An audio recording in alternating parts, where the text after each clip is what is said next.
notre premier sujet, c'est les content campaigns. Nelly, je te laisse Ouais. en parler un petit peu. C'est très simple, en fait, la production de contenu.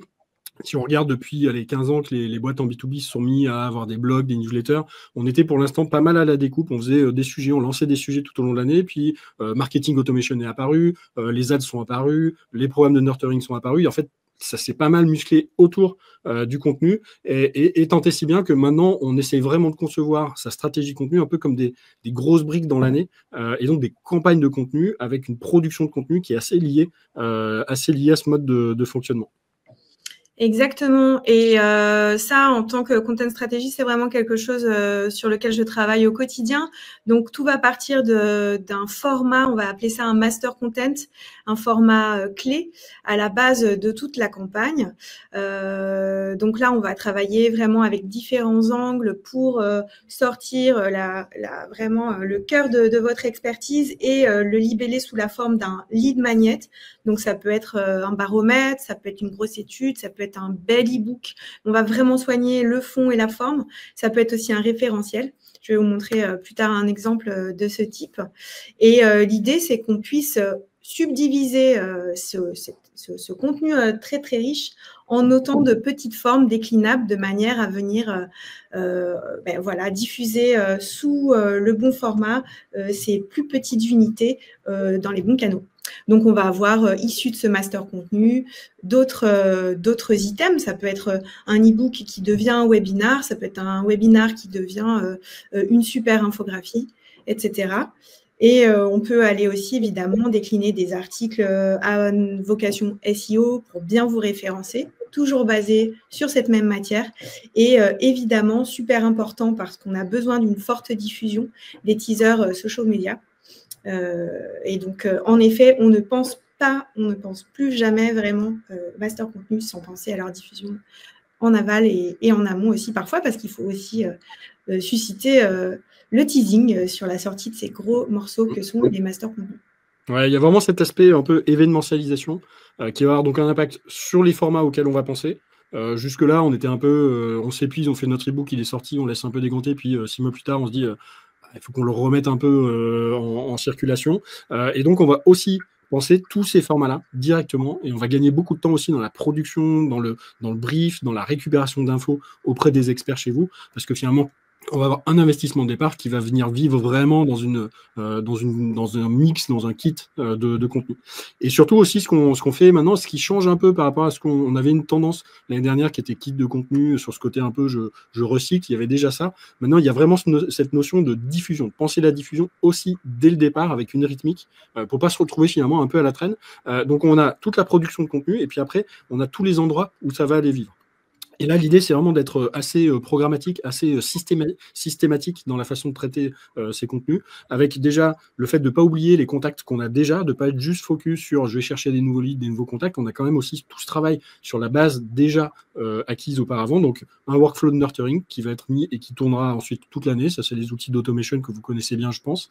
Un push mail aussi. Donc là, c'est comment j'événementialise la sortie de mon contenu. Typiquement, là, ce qu'on fait sur notre sortie de boucle d'inspiration, il y a eu des teasers avant. Vous êtes là sur un live, et puis derrière, il y a tout un tas de flux qui vont être branchés une fois que le contenu est sorti. C'est aussi de penser à toute la partie advocacy, de se dire, j'ai aussi un public interne qui doit s'emparer, je dois leur faciliter le boulot pour que eux derrière, ils puissent aller, typiquement comme ça sera le cas demain chez Invox, dire, tiens, j'ai ce contenu qui est sorti, allez le voir, qu'ils puissent partager sur leur réseau. Donc ça aussi, ça s'anticipe. On a évidemment de plus en plus de formats d'ads, notamment depuis la montée en puissance de LinkedIn. C'était pas très nécessaire de faire des ads sur Google, sur des contenus, on avait des très faibles performances sur de la conversion. Sur LinkedIn, on arrive à cibler vraiment les personnes qui nous intéressent, pas des personnes qui cherchent des mots-clés.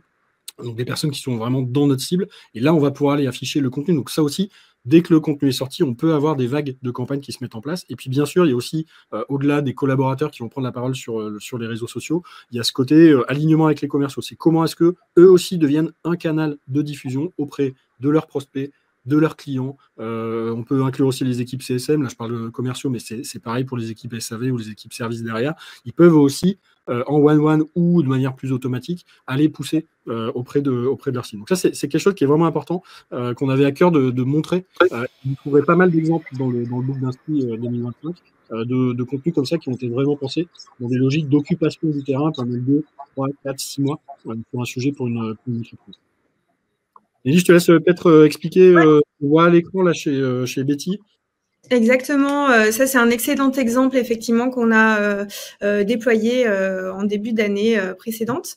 Betty, donc un acteur de la mobilité automatisée sur un secteur qui drive énormément d'attention, donc les navettes autonomes, avait à cœur depuis quelques mois de poser un jalon important pour son industrie, c'est-à-dire un référentiel pour voilà, établir vraiment un standard du marché sur comment déploieront les mobilités de demain. Et donc, on a déjà beaucoup travaillé sur ce format. On était parti d'un tableau Excel. Hein, et on Comme quoi, ce n'est pas toujours un e-book. Hein. On reviendra tout à l'heure. On a un petit débat autour de la place de l'e-book maintenant dans les stratégies. Mais ça peut aussi être effectivement un contenu assez expert, mais très synthétique, qui peut bien marcher. Exactement. Donc, on a eu un gros travail de préparation de la sortie de cette hypervision, cette matrice-là, notamment avec 2 webinars, un en français, un en anglais. On a préchauffé également les audiences de nos leaders advocates, donc plusieurs personnes du comité exécutif de Betty. Et ces 2 webinars ont fortement marché. L'idée, c'était de décrypter ce référentiel un peu pointu, mais d'embarquer sur la vision de demain de la mobilité automatisée.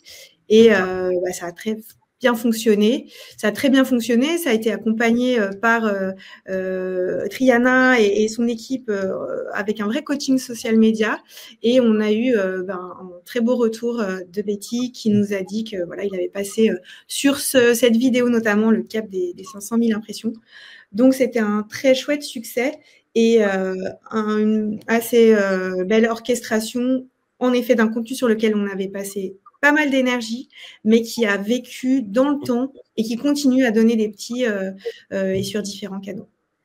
Et effectivement, il y a tout ce lancement, et puis après, il y a la vie. Au-delà de ce qu'on avait prévu, on peut continuer évidemment à faire vivre la campagne en cours de campagne, mais toute l'idée, c'est d'avoir vraiment orchestré un gros morceau de la campagne au départ pour justement pouvoir être réactif, pour aller accélérer là où c'est nécessaire ou être un peu en opportunité quand ça se présente. Pour ceux qui étaient aussi présents sur notre live sur notre étude de la Leader Advocacy qu'on a sortie il y a pas très longtemps, vous pouvez constater qu'en fait on fonctionne exactement de cette manière-là. C'est que quand on a pensé notre étude, on a une équipe qui a bossé sur l'étude et puis en parallèle on a une autre équipe qui a bossé sur toute la déclinaison de l'étude en plein de formats différents. Donc une fois qu'on a l'étude, il y a le live. Du live, on va sortir des capsules vidéo pour faire le teaser du replay du live ou aller juste mettre des choses sur les réseaux ou dans les articles de blog. Il y a tout ce qui est push mail, une campagne, alors push mail sur notre base, push mail en outbound aussi, pour aller dire à des personnes, tiens, l'étude est sortie, ça peut vous intéresser, des gens qui ne connaissaient pas Invoke jusqu'à présent, un kit advocacy en interne, plein de snacks qui sont tirés de ça sous plein de formats.